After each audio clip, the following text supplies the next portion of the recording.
Chapter 5 Oscillation. Question number 10. A needle of sewing machine moves along a path of amplitude 4 cm with a frequency of 5 Hz. Find its acceleration 130 seconds after it has crossed the mean position. So इस question में हमारे पास एक बोल सकते हैं एक needle है. सो जो नीडल होगी एक्चुअली वो नीडल जो मूव करती है, ऐसे मान लेते हैं नीडल है. सो वो नीडल क्या होती है, मान लेते हैं मीन पोजीशन है. सो वो नीचे जाएगी, देन वापस मीन पे आएगी, फिर ऊपर जाएगी. सो जो नीडल है वो पहले नीचे जाती है, देन वो वापस से कहाँ आती है, ऊपर आती है. मैं उसको रेड से मार्क करता हूँ.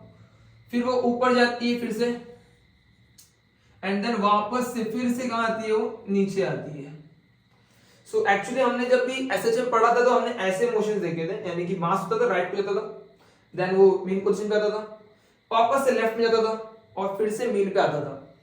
बट इस सब में थोड़ा सा डिफरेंस है. यहाँ पे जो नीडल है वो reciprocating up and down motion करती है. इन दैट केस ये मान लेते हैं मीन पोजीशन, तो पहले नीडल नीचे गई, देन वापस मीन पे आई, देन ऊपर गई एंड देन वापस से मीन पे आएगी. सो ये जो मोशन है ये एक तरह से क्या होगा, एसएचएम ही होगा. ये एक तरह से क्या होगा, सिंपल हार्मोनिक मोशन ही होगा. सो आपको इस सिंपल हार्मोनिक मोशन का एम्पलीट्यूड दिया हुआ है क्वेश्चन में ही, आपको गिवन में ही आपको ए प्रोवाइडेड है. ए की वैल्यू कितनी दी है, 4 सेंटीमीटर. इस मोशन का फ्रीक्वेंसी दिया हुआ है आपको, यानी एन दिया हुआ है. इन शॉर्ट एन की वैल्यू भी आपको दी है. एंड एन की वैल्यू एन की वैल्यू कितनी होगी यहाँ पर, 5 हर्ट्ज. एन की वैल्यू क्या होगी यहाँ पर, 5 हर्ट्ज. और साथ ही साथ आपको एक टाइम पीरियड बोला है. सो मान लेते हैं कि अभी टाइम 0 है, अभी टाइम 0 है.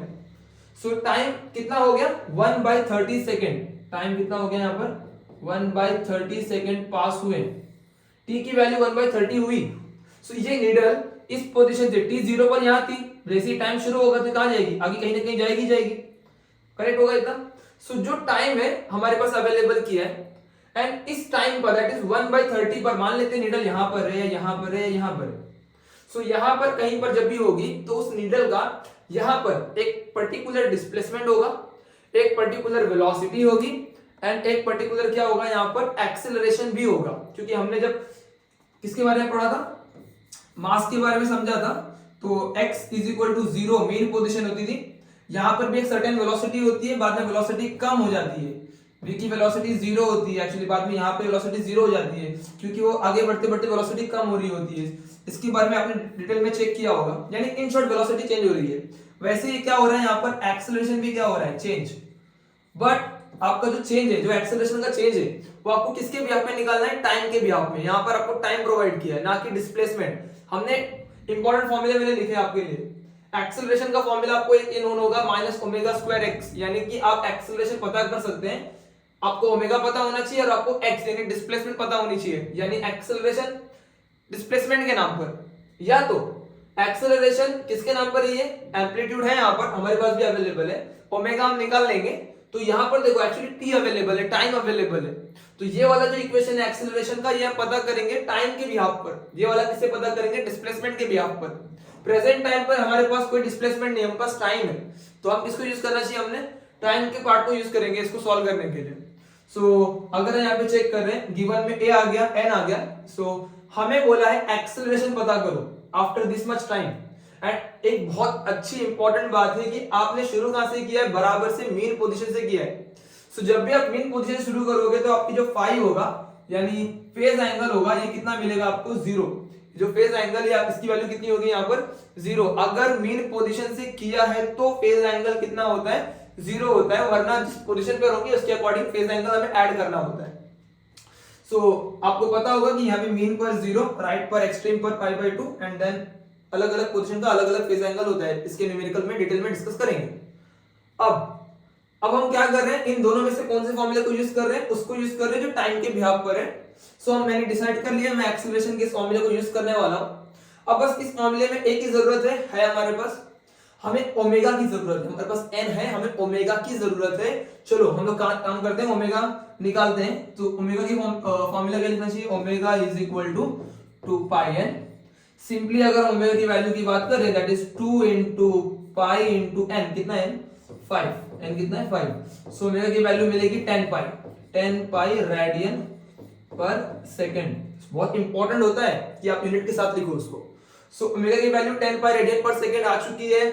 फाई डिसाइड किया हमने, फाई की वैल्यू कितने होने वाली, फेज एंगल कितना आने वाला है, 0। यहाँ की फेज एंगल की बात कर रहा हूँ, कितना होगा, 0। क्यों? क्योंकि हम कहां से शुरू कर रहे हैं, बहुत इंपॉर्टेंट लाइन, मीन पोजीशन से कर रहे हैं। मीन से करोगे तो फेज एंगल 0 होता है। सो अब मैं फॉर्मूले को कॉपी कर रहा हूं। ओके, सो जो एक्सेलरेशन होगा that is what, A omega square sine omega t plus 5। आप लोग सोच रहे होंगे यहाँ पे माइनस बी है, करेक्ट है, यहाँ पर माइनस बी है। सो मैं यहाँ पर सिर्फ मैग्नीट्यूड की बात करने वाला हूं, डायरेक्शन की बात नहीं कर रहा हूं, ठीक है। सो मैं डायरेक्शन की बात नहीं कर रहा हूं, तो मैं माइनस साइन को अकाउंट पर नहीं ले रहा हूं।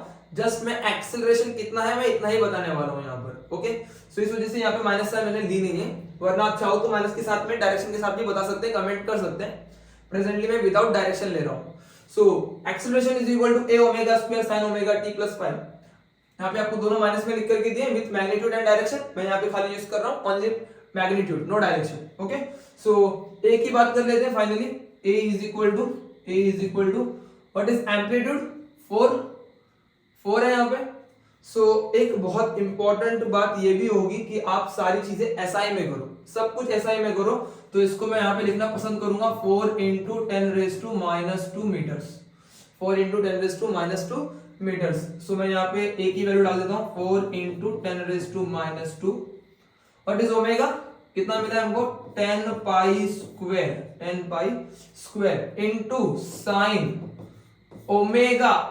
ओमेगा की वैल्यू देख लो यहाँ पर कितनी है, ओमेगा की वैल्यू है 10 पाई इनटू टाइम, कितना है टाइम हमने लिखा नहीं, लेकिन हमें टाइम क्वेश्चन में दिया गया था, कितना टाइम होता था उन्होंने। सो टाइम की वैल्यू थी 1/30 सेकेंड। सो मैं टाइम की वैल्यू क्या डालूंगा, 1/30 सेकेंड। सो ये 1/30 प्लस फेज एंगल कोई है, हम मीन से शुरू कर रहे थे, इसलिए फेज एंगल की वैल्यू कितनी होगी यहाँ पर, 0। So A is equal to 4 into 10⁻⁻² into 10 का power square 10 square into pi square into यहाँ पे बात चेक कर लेते हैं, ये 0 कट गया यहाँ पर। So pi by 3 sine pi by 3। So 10⁻² और 10⁻⁻² भी कैंसिल हो गया यहाँ पर। सो फाइनली मुझे a इज इक्वल टू कुछ दिख रहा है 4 into pi square into sine pi by 3 that is sine 60। इसकी वैल्यू क्या होगी, √3/2, 2 1 और 2 2 यहाँ पे इसको भी कट कर लेते हैं। सो a की वैल्यू 2 into 3.14 का स्क्वायर इंटू √3 की वैल्यू 1.73 रेफर कर सकते हैं। सो इसको सॉल्व करेंगे तो आपको एक्सेलरेशन का आंसर अप्रोक्सीमेटली 34.20 मीटर पर सेकेंड स्क्वायर। सो इस तरीके से यहाँ पे हमें एक्सेलरेशन मिल जाएगा 34.20 मीटर पर सेकेंड स्क्वायर। आप क्लास में चाहो तो इसका कमेंट पास कर दो, क्योंकि हमसे पूछा गया था कितना एक्सेलरेशन है, फाइंड इट्स एक्सेलरेशन 34.2 मीटर पर सेकेंड स्क्वायर। यूनिट बहुत इंपॉर्टेंट है।